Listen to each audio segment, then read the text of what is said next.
Hello दोस्तों, नमस्कार। आप सबका स्वागत है। हम सबको पता है कि आज अंतर्राष्ट्रीय मातृभाषा दिवस है और आज की जो डेट है वो 21 फरवरी 2022 है। हमें पता है कि भारत विविधता में एकता वाला देश है।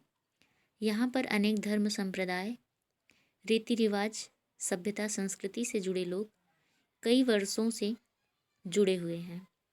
यहाँ पर हर धर्म की इज्जत, हर व्यक्ति का व्यवहार, उनके धर्म, उनके रीति रिवाज, सबका सम्मान खुले दिल से किया जाता है। यहाँ अलग अलग तरह के लोग निवास करते हैं और उनकी अपनी संस्कृति, उनकी अपनी सभ्यता सबकी नज़र में एक ईश्वर रूपी ध्यान में रहती है। तो इसी के साथ हम अपनी सभ्यता और संस्कृति को बचाए रखने के साथ ही हम अपने जीवन में अपनी मातृभाषा का भी सम्मान करें, ऐसा हमें प्रण करना चाहिए। आइए आज हम अपने अगले एपिसोड में चलते हैं और देखते हैं कि आज हम किस महान पुरुष के बारे में चर्चा करेंगे। तो आप इन्हें देख रहे हैं, यह कौन है, इनका नाम आप हमें कमेंट बॉक्स में बताइएगा। इसके साथ ही हम इनके बारे में आज जानेंगे और इनके जीवन की हृदय विदारक घटना, इनके जीवन की कठिनाइयाँ, समस्याएं, किस तरीके से इन्होंने अपने संघर्ष पर बिना किसी डगमगाए हुए रास्ते को अपनाए, उस पर अटल और अमर रहे। तो चंद्र टरे सूरज टरे, टरे जगत त्योहार, पै दृढ़ श्री हरिचंद को, टरे न सत्य विचार। सच्चाई की बातें जब भी की जाती हैं, महाराजा हरिश्चंद्र का नाम जरूर लिया जाता है।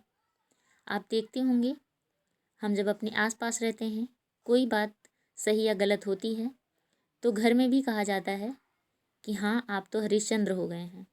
ऐसा क्यों कहा जाता है? क्योंकि सच्चाई में अगर किसी का नाम लिया जाता है तो सबसे पहले राजा हरिश्चंद्र जी का नाम आता है। हरिश्चंद्र जी इक्ष्वाकु वंश के प्रसिद्ध राजा थे। इनकी पत्नी का नाम तारामती और पुत्र का नाम रोहिताश्व था। तारामती को कुछ लोग सैव्या भी कहते थे। महाराजा हरिश्चंद्र की सत्यवादिता और त्याग की हर जगह चर्चा फैली हुई थी। महर्षि विश्वामित्र ने हरिश्चंद्र के सत्य की परीक्षा लेने का प्रण किया और वह रात्रि के समय महाराजा हरिश्चंद्र के स्वप्न में दिखाई दिए। उन्हें दिखाई दिया कि कोई तेजस्वी ब्राह्मण राजभवन में आया हुआ है। उन्हें बड़े आदर से बैठाया, उनका आदर सत्कार किया। हरिश्चंद्र जी ने जब स्वप्न में ही इस ब्राह्मण को अपना राज्य दान में दे दिया और जगने पर महाराज इस स्वप्न को भूल गए। दूसरे दिन महर्षि विश्वामित्र इनके दरबार में आए और उन्होंने महाराज को उनके सपने में दिए गए दान की बात को याद दिलाया। जब ज़्यादा ध्यान किए तो महाराज जी को याद आया कि हाँ, जो मैंने सपना देखा था वह मैं भूल चुका हूँ, लेकिन मैं इस बात को स्वीकार करता हूँ कि मैंने ऐसा किया था। तब विश्वामित्र जी ने राजा से दक्षिणा मांगी। राजा ने मंत्री से दक्षिणा देने के लिए राजकोष से मुद्रा लाने के लिए कहा। मुद्रा का अर्थ होता है रुपया, पैसा, जो दक्षिणा में दिया जाता है। तो विश्वामित्र इस बात से क्रोधित हो गए। उन्होंने कहा, जब तुमने सारा राज्य मुझे दान में दे दिया है तब यह राजकोष तुम्हारा कैसे रहा? अब तो यह हमारा हो गया। उसमें से दक्षिणा देने का अधिकार अब तुम्हें नहीं है। हरिश्चंद्र जी सोचने लगे कि विश्वामित्र की बात में सच्चाई तो है, लेकिन मैं दक्षिणा कहाँ से दूँ? और दक्षिणा देना भी बहुत ही जरूरी है। वे यही सोच रहे थे कि विश्वामित्र बोल पड़े, तुम मेरा समय व्यर्थ ही नष्ट कर रहे हो। तुम्हें यदि दक्षिणा नहीं देनी है तो साफ साफ कह दो, मैं दक्षिणा नहीं दे सकता। दान देकर दक्षिणा देने में आनाकानी करते हो, मैं तुम्हें साप दे दूंगा। हरिश्चंद्र जी बोले, राजमहल, कोष सब आपका हो गया है।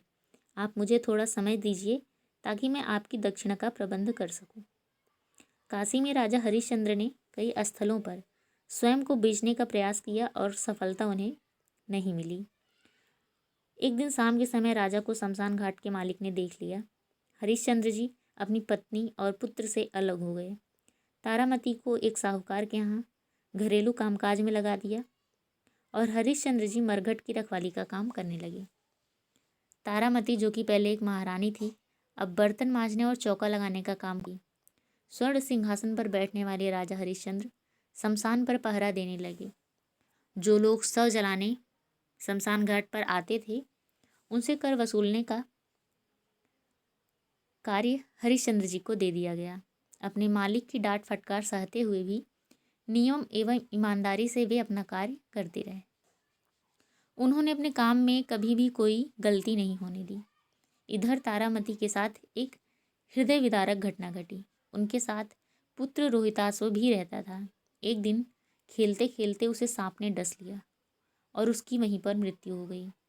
तारामती पर यह दुख वज्र की भांति गिर पड़ा। उनके पास कफन तक के लिए पैसे नहीं थे। वह रोती बिलखती किसी तरह अपने पुत्र के शव को गोद में उठाकर अंतिम संस्कार के लिए शमशान ले गई। रात का समय था। सारा शमशान सन्नाटे में डूबा हुआ था। एक दो शव यहाँ वहाँ जल रहे थे। इसी समय पुत्र का शव लिए तारामती शमशान घाट पर पहुँच गई। हरिश्चंद्र जी ने तारामती से शमशान का कर मांगा। उनके बहुत ही विनय करने पर तथा उनकी बातों से वे पत्नी और अपने पुत्र को पहचान गए, किंतु उन्होंने अपने कोई भी नियम में ढील नहीं दी।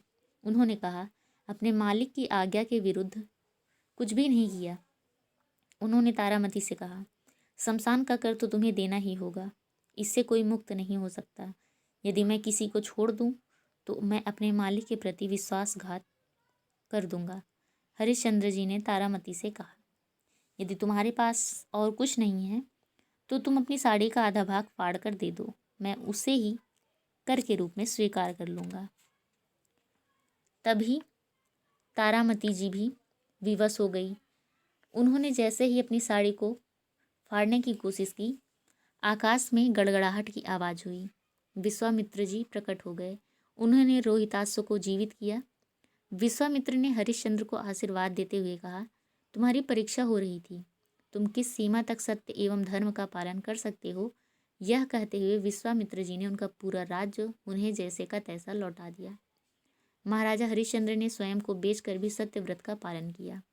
यह सत्य एवं धर्म का एक बेमिसाल उदाहरण है। आज भी महाराजा हरिश्चंद्र जी का नाम श्रद्धा और आदर के साथ लिया जाता है। तो यह कहानी थी हमारे भारत ही देश के महापुरुष महाराजा हरिश्चंद्र जी की।